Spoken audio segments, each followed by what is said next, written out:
Hey, hey, what do you say? It's a Detroit Red Wings miracle today.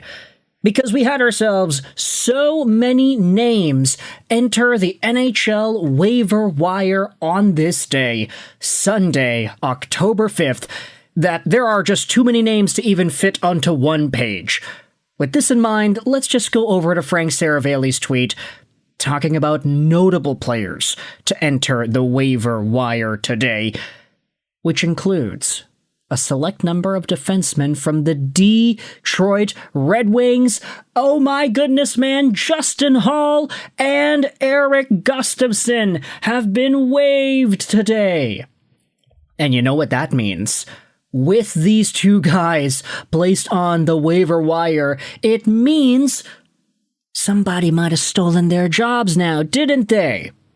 Let's head over onto the Detroit Red Wings subreddit and read what fans are saying in response to this news. The Red Wings place Holl and Gustafsson on waivers.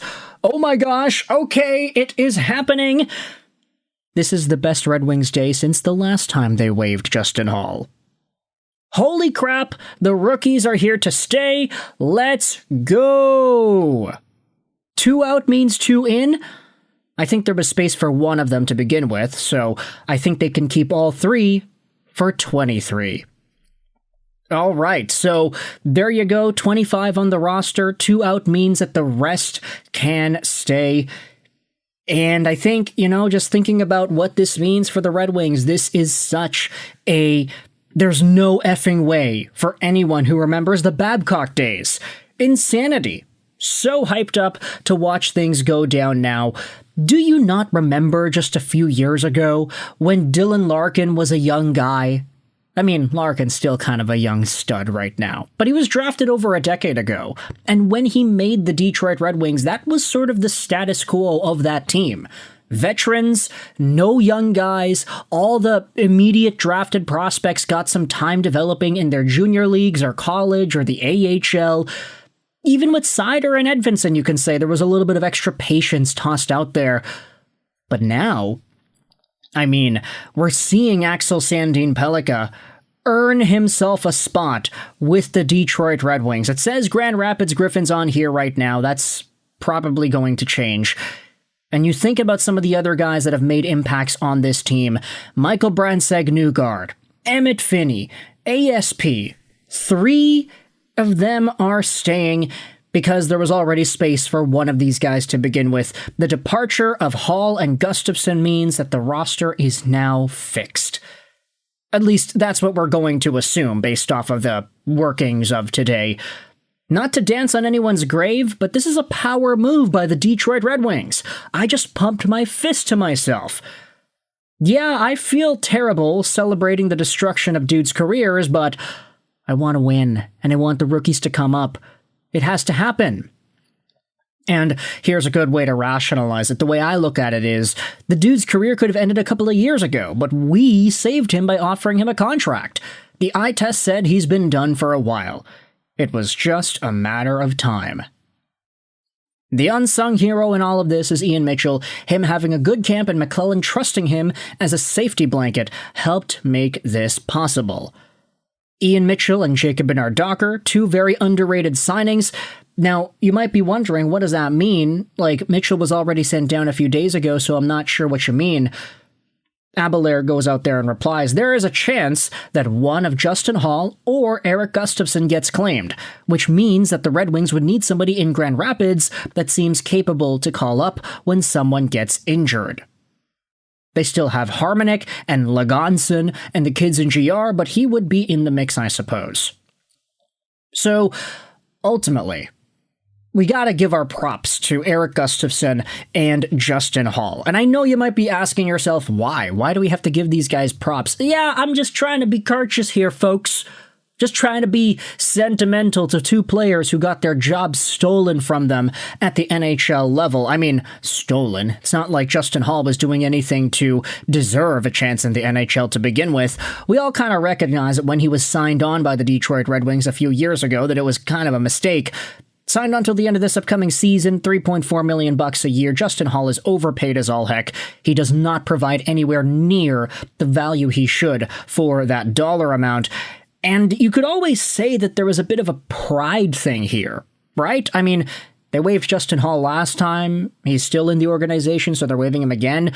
There was always going to be a level of pride and ego being hurt on behalf of Steve Yzerman when you think about Justin Holl getting sent down. It's like, why are you sending down a $3.4 million guy? It's because he sucks. Oh, wait a minute. Why did you give a guy who sucks $3.4 million? It's not like everybody knew that he was garbage in Toronto.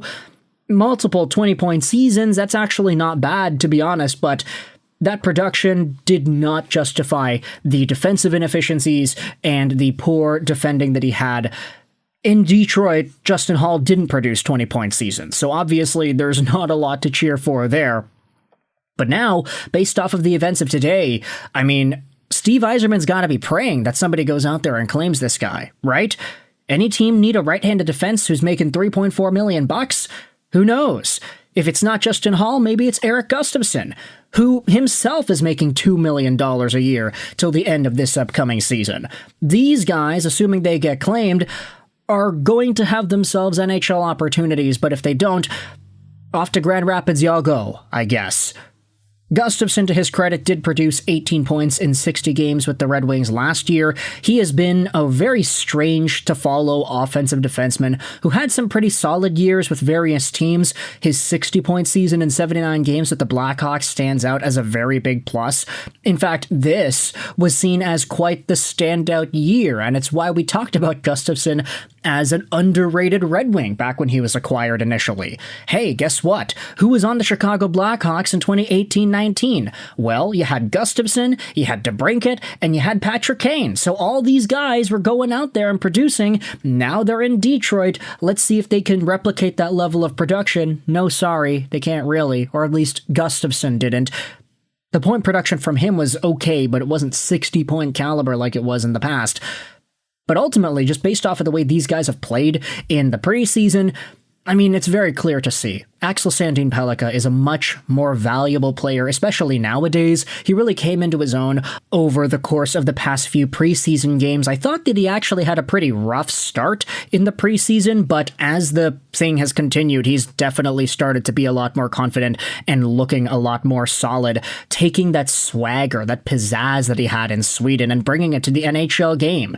It's true that ASP kind of struggled in the Grand Rapids Griffins, but I'm starting to think maybe the Griffins just weren't fitting for him and his style. We know the AHL is a little bit more physical. Guys aren't necessarily as quick as they are in the AHL compared to the NHL. So when you think about Axel Sandin-Pellikka's game, yeah, he doesn't play a physical body-checking, forechecking style. He's just there doing his moves, doing his dekes, doing his dangles, and controlling the play up top. That style, you can say, is a lot more fit to the National Hockey League game versus the AHL game. So if he's able to control the play like he did in the preseason for the Detroit Red Wings full-time in 82 games this upcoming year, then that's great. And then you think about the other two guys that also made the team based off of the results of today's waiver wire situation. Emmitt Finnie, such a strong player. This guy was a 7th-round pick just 2 years ago. How in the heck was a 7th-round pick this good? He's now a Red Wing, pretty much. And you also have yourselves Michael Brandsegg-Nygard, who led the preseason in points. I mean, there's no denying what he's been capable of doing this preseason. Times are changing with the Detroit Red Wings, man. It's a 20-year-old, a 20-year-old, and a 20-year-old. 3 20-year-olds all making the team in 2025. Michael Brandsegg-Nygard will be 21 in... Oh, actually, no, it's his birthday today. Oh, he's 20 now. Hey, happy birthday to Michael Brandsegg-Nygard. He shares a birthday with Mario Lemieux. 3 straight 20-year-olds all finding themselves on the Detroit Red Wings to start out this 25-26 campaign. Let me know your thoughts in the comment section below. If you enjoyed this video, then hey, feel free to click the like button. If you didn't, then the dislike button is down there for you. Comments help out with the algorithm, so I'd really appreciate it if you got involved there. But I hope you enjoyed this video. And bye.